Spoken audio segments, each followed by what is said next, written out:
Bueno, entonces en principio nos quería contar cómo es la génesis del libro. Sí, tiene una historia bastante original, porque la idea de Carlos Gianella es escribir una historia del encuadramiento, organización que para él fue su casa, porque él nació ahí. Él no es que militara, sus padres militaban y él nació ahí. Y nos fue convocando a distintas personas para participar de este libro. Susana Shanahan es quien hace todas las entrevistas y algunas de las investigaciones. Después se me convoca a mí y se me pide que escriba esa historia política. Y cuando eso está terminado, se lo damos a 3 personas, de las cuales una había participado en la organización y 2 no, pero que conocían muy bien los 3, desde el punto de vista académico, la historia de ese periodo. La idea era ver si tanto quien había participado como una generación que por edad no participó, pero que conocía históricamente el periodo, si eso era comprensible. Y nos llevó bastante tiempo, porque esto se lee párrafo por párrafo, lo leíamos, y si no se entendía, había un diálogo, a veces una discusión, hasta que se lograba explicar de qué se trataba. Se reescribía ese párrafo y se seguía con el siguiente. Entonces, creo que logramos un resultado final en donde no solo aquellos que participaron, sino también otras generaciones pueden entender esa experiencia política, cuyo resultado final creo que fue satisfactorio para todos, y el objetivo, que eso está dicho en las palabras iniciales, es transmitir una experiencia que se puede resumir muy cortita. Sí, se puede. O sea, si uno se propone objetivos políticos, los puede realizar, y hacen falta 2 cosas: eso que en el peronismo llamamos la mística, y una profunda creatividad. Todo lo demás hay que rearmarlo, no se pueden repetir las experiencias. ¿Cómo definiría, como para empezar a charlar, encuadramiento? ¿Cómo se lo puede pensar o presentar a una generación que quizás no lo conoce? Es una de las 3, espero no equivocarme olvidándome alguna, pero de las 3 organizaciones juveniles que digamos, tenían como misión formar cuadros militantes. ¿Cuáles serían las otras? Guardia de Guerra y Montoneros, con distintas visiones cada una, con distintas historias cada una, pero eso tenían en común. También el sindicalismo formó cuadros juveniles. Era una institución no solo juvenil. Claro. Cuando hablamos de juveniles, yo creo que son esas 3. Bueno, el encuadramiento toma como misión formar cuadros, y es una organización que, al igual que las otras 2, va a operar fuera de las márgenes de lo que era, digamos así, el peronismo consolidado. Va a operar sobre algo que Perón ya estaba operando, sobre la clase media. Entonces va a operar en ese terreno, particularmente en la universidad o en las clases medias más reales, en donde digamos, el encuadramiento va organizando lo que después van a ser sus futuros cuadros. La organización específicamente del encuadramiento implicaba una formación que era definida, textuales palabras, como una experiencia de lealtad objetiva y doctrinaria al general Perón. Esto implicaba una formación intelectual y también una organización y disciplina muy importante.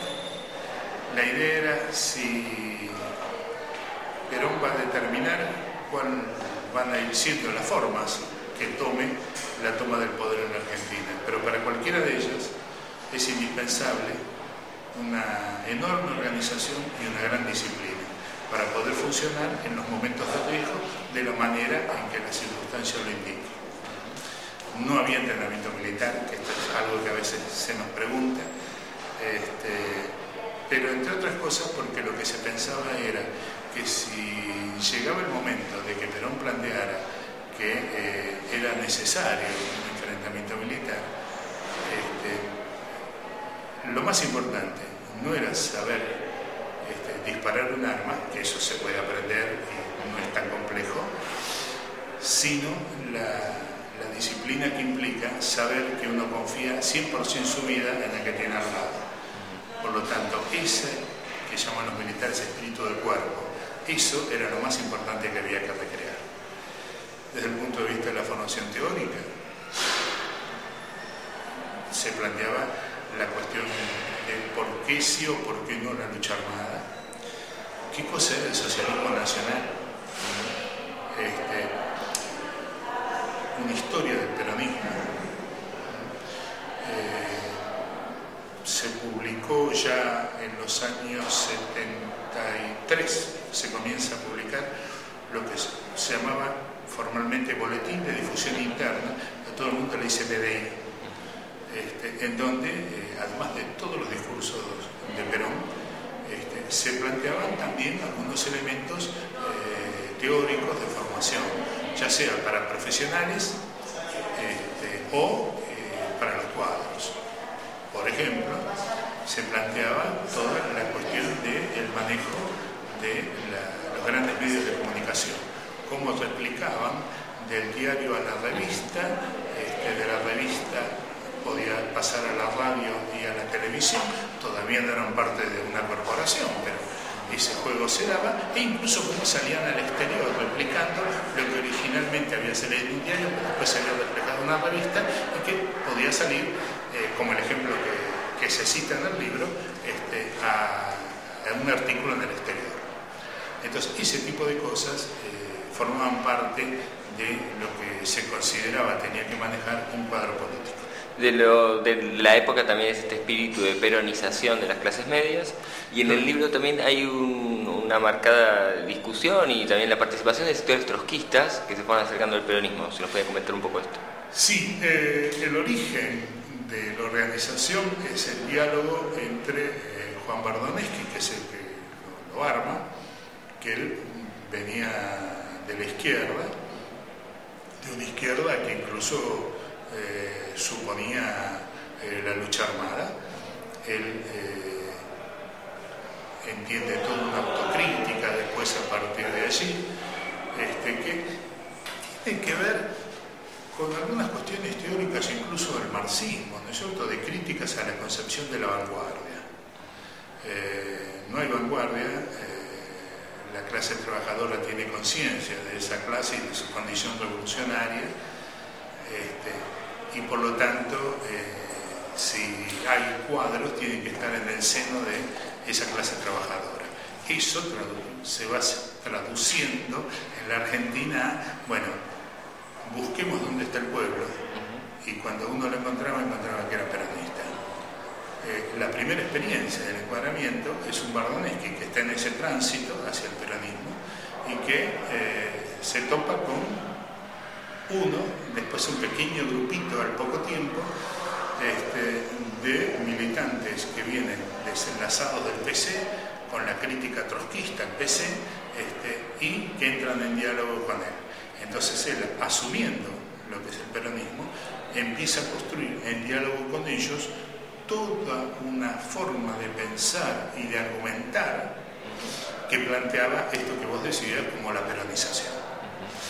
El camino para muchos jóvenes que venían de clase media, no necesariamente del trotskismo, venían de todos lados, pero en una inmensa mayoría de hogares no peronistas, con una formación no peronista, que entraban en diálogo con un cuadro del encuadramiento. La idea era mostrarles que si verdaderamente la sensibilidad social significaba que había que estar con el pueblo trabajador y que era necesaria una transformación de la Argentina, eso ya estaba en marcha, y eso se llamaba peronismo y Perón. De ese diálogo con el trotskismo, ¿hay algún elemento de quizás de análisis de la realidad o un análisis político del trotskismo que haya influenciado? ¿Hay algún elemento ahí que se pueda llegar a pensar? No. No.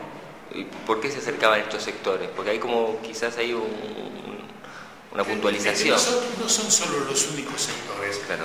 Digamos, el encuadramiento, salvo esa primerísima experiencia, claro, comienza a operar en la universidad. Particularmente en la Facultad de Filosofía y Letras o en ámbitos de clase media del Gran Buenos Aires. Pensemos que estamos hacia fines de los 60.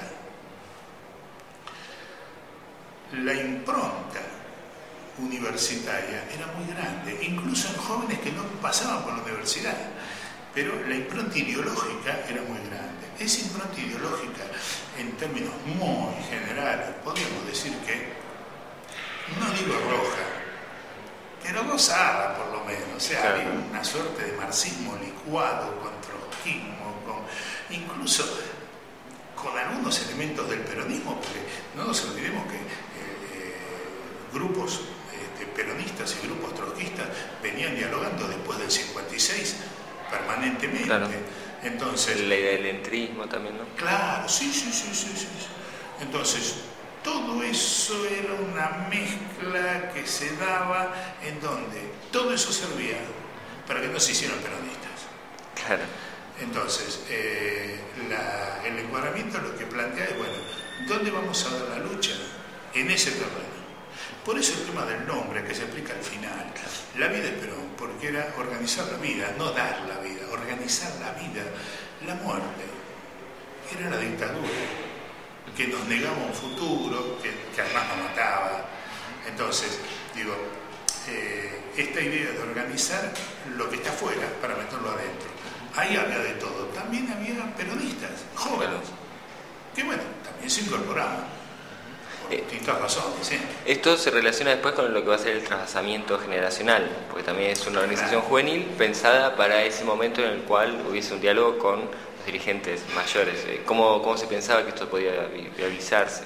Claro, bueno, esto, digamos, la organización de los jóvenes tiene que ver con esa maniobra de Perón que él mismo la llama trasvasamiento generacional,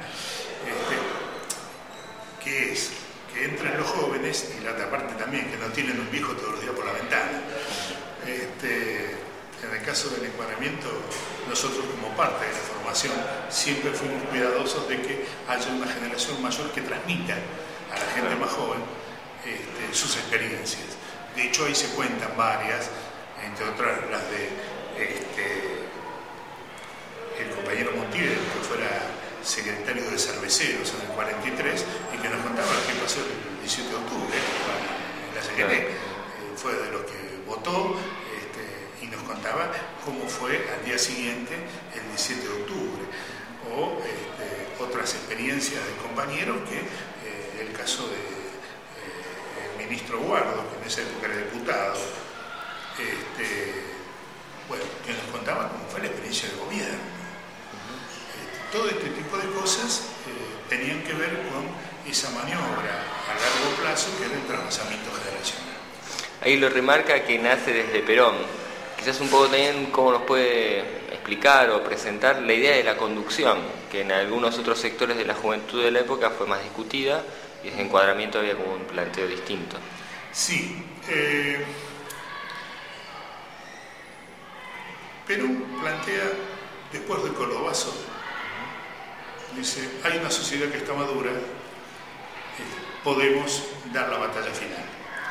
Ya a partir del 66 él comienza a plantear de que el gobierno de Onganía, la dictadura en realidad de Onganía, va a ir generando condiciones, pero cuando ve, uno dice el Colobazo con todos los movimientos que hubo alrededor de eso, todos estos movimientos populares, con enorme participación de jóvenes y de la clase media, lo llevan a Perón a plantear, bueno, esto está maduro, vamos a la batalla final. El encuadramiento pensó la conducción siempre como Perón es la conducción estratégica y nosotros formamos parte de un ala, por lo tanto, siempre los movimientos son tácticos. El que conduce estratégicamente es Perón. Feynman, José Pablo, tenía muy mala opinión, tanto nuestra como de Guardia de Guerra, y la última vez que lo dijo, la caracterización le costó, si no un juicio, por lo menos una denuncia en el INADI, porque nos llamaba el verticalismo mogólico. Nosotros no discutíamos la conducción de Perón. ¿Por qué? Bueno, porque si el pueblo peronista tenía esa conducción y nosotros éramos parte de ese pueblo peronista, lo que estábamos planteando es, Perón tiene una visión de la realidad mucho más amplia que lo que se puede tener desde un sector, de un ala de ese enorme dispositivo que él conduce. Cuando venía una línea, no es que se aceptaba ciegamente. Lo que decimos es, esto es lo que Perón plantea de hacer, hagámoslo y vamos a comprobar qué efecto tiene en la realidad. Perdón.